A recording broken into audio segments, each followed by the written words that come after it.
Boa noite, gente! Chegando na casa do Tribuna nesta noite de sexta-feira, ao vivo para todo o Brasil. 8 horas 34 minutos, marcando aqui no nosso relógio e no seu. Tudo certinho?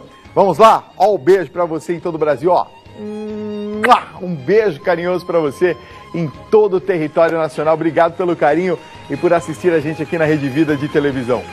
Também vamos falar sobre as disfunções na tireoide e os problemas que essas complicações podem causar ao organismo com a endocrinologista, quase que eu me pego, hein? Endocrinologista, pronto. Especialista em tireoide, doutora Rosália Padovani. Gente, a Sociedade Brasileira de Endocrinologia e Metabologia informa que um dos problemas mais frequentes da tireoide são os nódulos. Estima-se que 60% da população brasileira possa apresentar nódulos na tireoide em algum momento da vida. No próximo bloco, você vai poder tirar todas as suas dúvidas sobre as disfunções tireoidianas com a endocrinologista especialista em tireoide, doutora Rosália Padovani. A gente vai para o intervalo, mas voltamos bem rapidinho. Não sai daí que eu tô te esperando. Gente, estamos de volta com o nosso Tribuna Independente ao vivo para todo o Brasil, 9 horas 13 minutos. Gente, vamos falar com Rosália Padovani, que é endocrinologista, especialista em tireoide, agora sobre as disfunções tireoidianas. Tireoidianas. Hoje é para pegar o apresentador, né? É trava-línguas. O meu diretor aqui, ele fica falando na minha orelha, né? Ai, meu Deus do céu, boa noite. Boa noite. Tudo bem? Seja bem-vindo ao nosso programa. Rosália, mas eles põem isso pra gente, para embaralhar um pouco a língua da gente, né? Com certeza, a gente também embaralha de vez em quando. Rosália, eu queria começar o nosso bate-papo pedindo que você falasse um pouquinho pra gente qual que é a função da glândula tireoide no organismo. Muitas pessoas já ouviram falar sobre esse assunto, mas não sabem qual é a função da glândula. Qual que é a função? Então, a glândula tireoidiana, ela é uma glândula situada na região cervical, na região anterior do pescoço. Ela tem o formato de borboleta e a função dela é produzir os hormônios tireoidianos, né? São T4 e T3. E esses hormônios tireoidianos, eles são super importantes, porque eles regulam a função de órgãos importantes do nosso organismo, como, por exemplo, o coração, o fígado e os rins, e eles controlam o nosso metabolismo. Então, são eles os responsáveis por manter o nosso organismo em equilíbrio. Qualquer disfunção na tireoide acaba acarretando problemas em vários órgãos consequentemente. Tá. Em linhas gerais, o que é o hipertireoidismo e o hipotireoidismo? São dois extremos. São dois extremos, exato. Contrários, não é isso? O hipertireoidismo é quando acontece um aumento da produção de hormônios tireoidianos, um aumento da liberação desses hormônios na circulação. Tá. E aí, consequentemente, a pessoa pode apresentar sintomas como agressividade, ansiedade, taquicardia, emagrecimento, insônia. Já o hipotireoidismo é o contrário, é quando existe uma deficiência na produção desses hormônios tireoidianos, e aí, o contrário do hipertireoidismo, a pessoa fica lentificada, edemaciada, sonolenta, pode até apresentar um leve ganho de peso. Esse ganho de peso, é importante dizer que ele é bem leve, né? Não é responsável por uma obesidade, por exemplo, mas um leve ganho de peso pode acontecer. Quer dizer, nós temos aqui umas imagens que estão sendo colocadas sobre um e outro, né? O Exato. Hipotireoidismo é o da nossa esquerda e o hipertireoidismo é o da direita, é isso mesmo, né? É isso mesmo. Na verdade, vocês podem observar que do lado direito tem uma imagem com os olhos bem protuberantes, né? Por quê? Porque a principal causa do hipertireoidismo é a doença de Graves, que é uma doença autoimune. E na doença de Graves especificamente pode acontecer a oftalmopatia de Graves. E aí os olhos ficam saltados, existe essa proptose ocular. Então algumas pessoas têm essa proptose e aí quando a gente olha de cara já...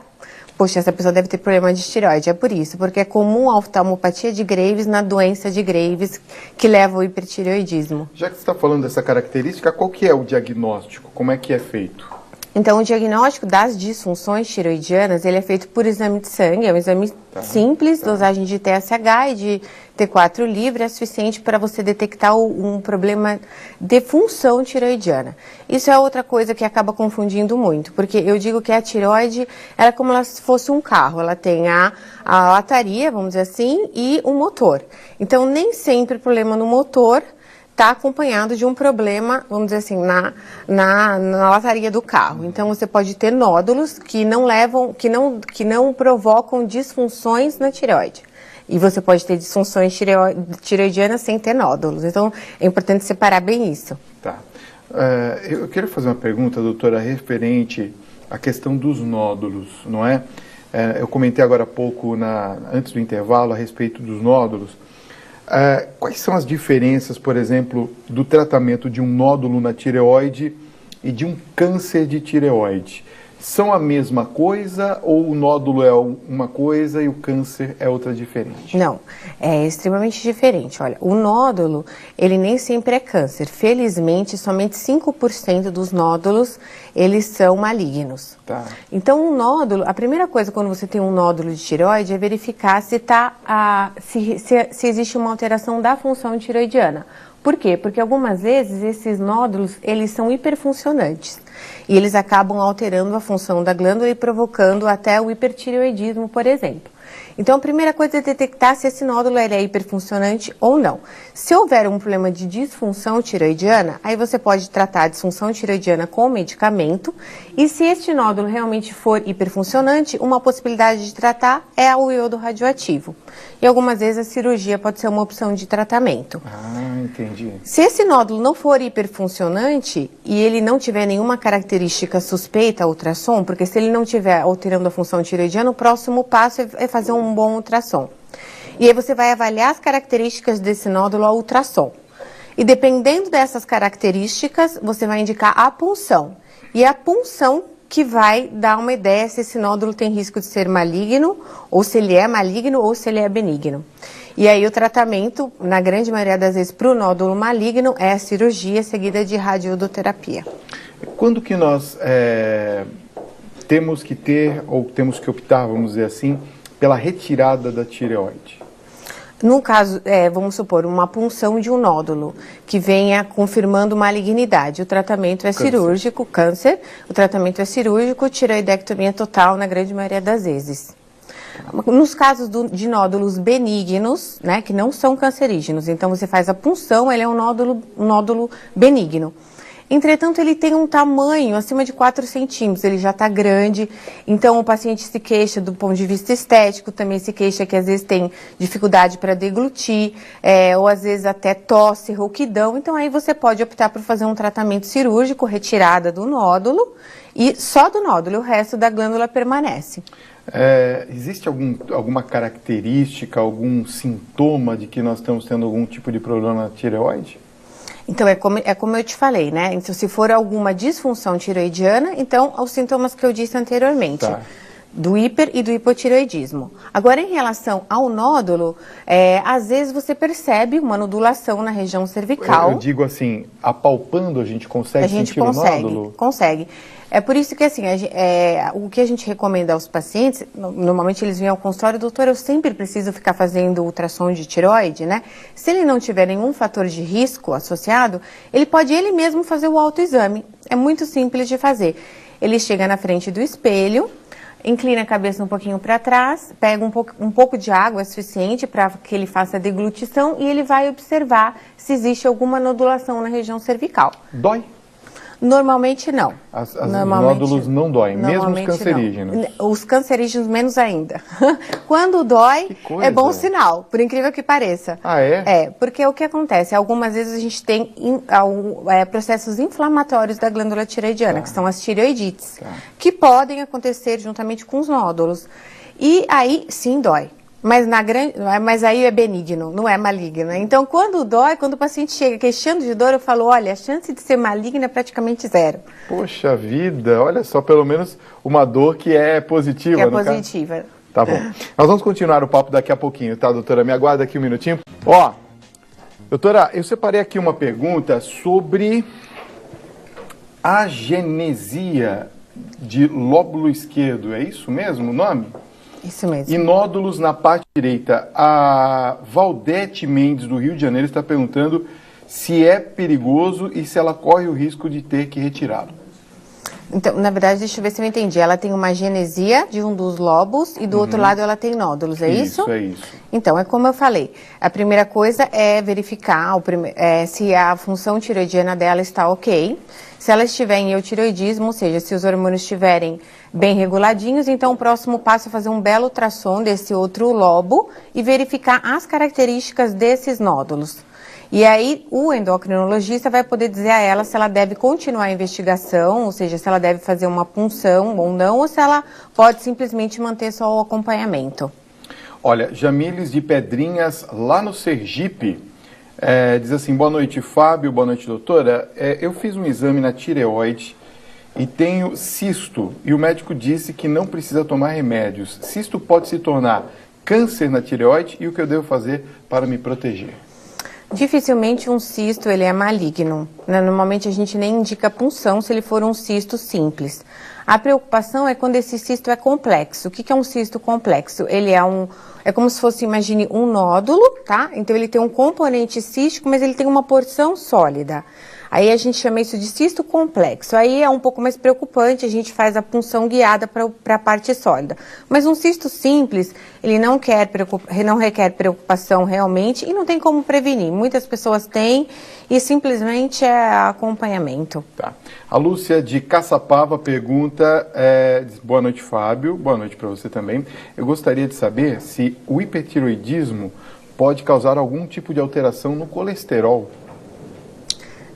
O hipotireoidismo, sim. O hipertireoidismo, não. O hipotireoidismo ele é uma das causas de aumento do colesterol, principalmente da fração ruim, que é o LDL, porque o hipotireoidismo, ele diminui a expressão dos receptores hepáticos que limpam o colesterol. Então, o hipotireoidismo pode acabar levando a um aumento do colesterol, mas o hipertireoidismo não seria uma melhora, vamos dizer assim, porque estaria aumentando esses receptores que fazem a limpeza, mas não. Olha, tem uma pessoa que mandou até a foto da ultrassonografia aqui.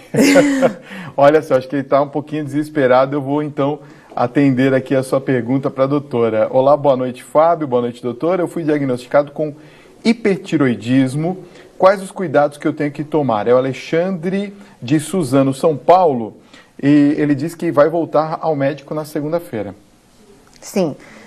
Se realmente ele tem o hipertireoidismo, ele tem que acompanhar com um médico que solicitou os exames e provavelmente a causa mais frequente do hipertireoidismo é a doença de Graves, que é uma doença autoimune, e o tratamento inicial ele é feito com o antitireoidiano. Caso venha apresentar falha, então pode-se optar por tratamento com iodo radioativo, como eu falei, até cirurgia. Mas a primeira opção de tratamento são os antitireoidianos, que seriam então o propiltiuracil ou o tapazol. Então não sei se ele já está tomando alguma medicação, mas provavelmente vai ser a próxima conduta do médico. Olha só, uma pessoa que não colocou o nome está perguntando se é verdade que os legumes roxos são bons para quem tem problemas de tireoide. Olha, isso é muito complicado, porque os chamados vegetais crucíferos, eles são bociogênicos. O que se acredita é que as pessoas que comem muito repolho, couve de Bruxelas, por exemplo, têm uma chance maior de desenvolver o bócio e o hipotireoidismo. Em contrapartida, esses mesmos vegetais, eles têm um poder anticancerígeno. Então, o que a gente faz? Evita a disfunção tireoidiana e tem câncer ou, né, ao contrário. Então, o que a gente recomenda é que você consuma, pelo menos com equilíbrio, né, de 2 a 3 vezes por semana, na forma cozida, porque o risco esse risco bociogênico que a gente chama, ele acontece mais quando esses vegetais eles estão na forma crua. Então, quando você for consumir na forma cozida e não exagerar, 2 a 3 vezes por semana, não é isso que vai causar problema algum. Olha, tem uma pergunta aqui que é bem específica, a pessoa não se identificou também, mas diz que tem hipertiroidismo e toma um remédio chamado Puran, 50 mg, há mais de 4 anos. Ela está perguntando se o exame voltar a dar normal, se ela consegue parar de tomar esse remédio. Agora ela escreveu o nome, é Carla Pereira de Barretos. Ela diz que ela tem hipertireoidismo? Hipotireoidismo. Tá. Então, se realmente ela tem hipotireoidismo franco, hipotireoidismo clínico, o tratamento é feito com reposição do hormônio tireoidiano, que no caso é a levotiroxina. Dificilmente essa tireoide dela, se realmente ela tem um problema, ela vai voltar a funcionar. Normalmente os casos de hipotireoidismo constatados e clínicos, o paciente acaba tomando o hormônio tireoidiano para o resto da vida. Olha, boa noite, Fábio. Doutora, eu tenho nódulos na tireoide e a endocrinologista disse que são muito pequenos e não há necessidade de medicamentos. Isso é real? É a Edna de São Paulo. Edna, é assim. Os nódulos, quando eles são abaixo de 1 centímetro pela Sociedade Americana de Tireoide e abaixo de meio centímetro pelo consenso brasileiro, eles podem somente ser observados. E é como eu falei, de novo eu repito, nem sempre um nódulo causa disfunção tireoidiana. Se esse nódulo não está alterando a função tireoidiana, você não precisa tomar nenhuma medicação. Basta que você acompanhe esse nódulo. No caso dela, se é um nódulo pequenininho, ele pode ser só acompanhado. Algumas vezes a gente acaba indicando uma investigação no paciente que tem um nódulo pequeno, mas ele tem um histórico familiar de câncer de tireoide ou ele é um paciente de risco. O paciente que teve, por exemplo, exposição à radiação quando criança, pacientes que fizeram tratamento, por exemplo, com radioterapia para linfomas de Hodgkin, linfomas regiões cervicais, tratamento de radioterapia para câncer de mama. Então, esses pacientes são pacientes com maior fator de risco para desenvolvimento de câncer de tireoide. Então, nesses casos especificamente, mesmo quando o nódulo é muito pequenininho, a gente acaba dando continuidade à investigação.